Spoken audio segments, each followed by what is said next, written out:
યુવતીઓની ગરિમાને લઈને રાજકોટમાં આવેલી સૌરાષ્ટ્ર યુનિવર્સિટી વિવાદોમાં ઘેરાઈ છે। પીએચડી અંગે રજૂઆત કરવા આવેલા એનએસયુઆઈના કાર્યકરો વચ્ચે યુવતીએ કુલપતિ સમક્ષ ગંભીર આક્ષેપ કરતા ઉગ્ર રજૂઆત કરી છે।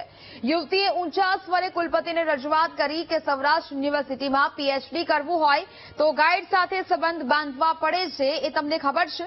જો કે આ સમયે કુલપતિ હસતા હોવાનું કેમેરામાં સ્પષ્ટ દેખાયું।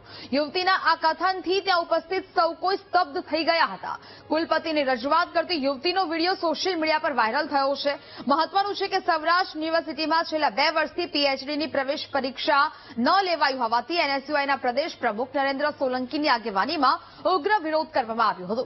એનએસયુઆઈના કાર્યકર્તાઓએ કુલપતિની રજૂઆત કરી હતી।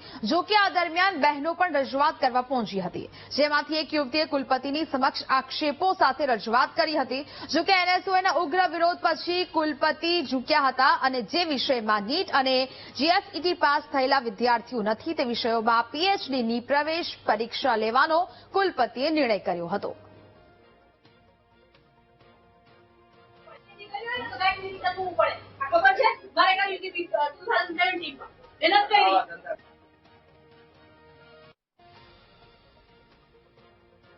નથી કરી તમને નામ સહિત આપું શું કામ નથી કરી તમને કહી દો કરવું પડે ખબર છે મારે કર્યું કે 2017 માં મહેનત કરી।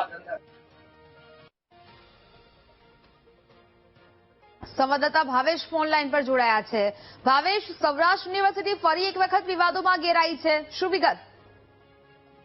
ચોક્કસથી નેહા, જે પ્રમાણે સૌરાષ્ટ્ર યુનિવર્સિટી છે વારંવાર વિવાદોમાં આવતી હોય છે, ત્યારે 2 દિવસ પહેલા એનએસયુઆઈના જે કાર્યકર્તાઓ અને નેતાઓ છે તે રજૂઆત માટે ગયા હતા। પીએચડીના વિદ્યાર્થીઓની પ્રવેશ પરીક્ષાને લઈને આ રજૂઆત હતી, જે દરમિયાન એક જે એનએસયુઆઈની કાર્યકર્તા અને વિદ્યાર્થીની છે, ભૂતપૂર્વ વિદ્યાર્થીની છે, તેના દ્વારા આક્ષેપ કરવામાં આવ્યા હતા જો તમારે પીએચડી કરવું હોય તો ગાઈડ સાથે શું પડે છે, આ પ્રકારનું વિવાદાસ્પદ નિવેદન કર્યું હતું। જ્યારે કુલપતિ પણ આ વાત સાંભળી રહ્યા હતા અને તેઓ હસતા જોવા મળ્યા હતા।